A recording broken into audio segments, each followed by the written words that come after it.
بسم اللہ الرحمن الرحیم۔ نہانے سے پہلے ایک لیمو نہانے والے پانی میں نچوڑیں۔ آپ کو مہنگے پرفیوم استعمال کرنے کی ضرورت نہیں رہے گی۔ تازہ دودھ کی جھاگ کو روزانہ ہونٹوں پر لگائیں۔ آپ کے ہونٹ قدرتی گلابی اور نرم ہو جائیں گے۔ سرسوں کا تیل اور گیسٹرول آئل ہم وزن لے کر کسی پرانی مسکارے کی خالی بوتل میں اپنی سائڈ ٹیبل پر رکھ لیں اور روزانہ رات کو سونے سے پہلے پلکوں پر لگائیں۔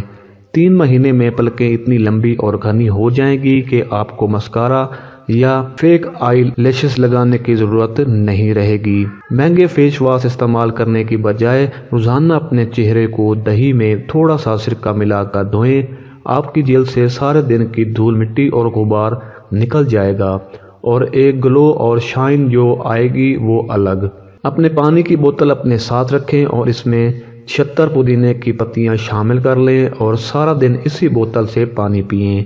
ایسا کرنا آپ کی سکن کو اندر سے ہیلتھی کرے گا اور آپ کی سکن دانوں اور تمام مسائل سے محفوظ رہے گی۔ پیاز کا رس اور ناریل کا تیل ہم وزن لے کر نیم گرم کر کے ہفتے میں 2 دفعہ بالوں میں لگائیں۔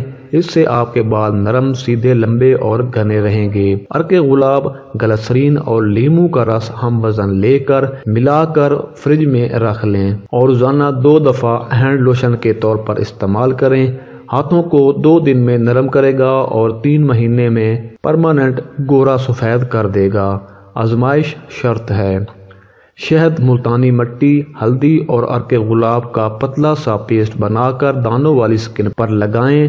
خشک ہونے پر دھو لیں۔ روزانہ سونے سے پہلے 1 کپ پانی میں 2 چھوٹی الائچی، 1 دار چینی کا ٹکڑا، تھوڑی سی سونف اور پودینے کی پتیاں ڈال کر قہوہ بنانے اور پینے کی روٹین بنا لیں۔ 21 دن میں سکن کو چمکتا ہوا دیکھیں گے۔ ہفتے میں 2 دفعہ بادام کے پاؤڈر اور عرق گلاب کا ماسک 25 منٹ کے لیے سکن پر لگانے کی روٹین بنا لیں۔ آپ کی سکن ٹائٹ اور جھریوں سے پاک رہے گی۔ 50 کی عمر میں پہنچ کر آپ 25 کے ہی نظر آئیں گے۔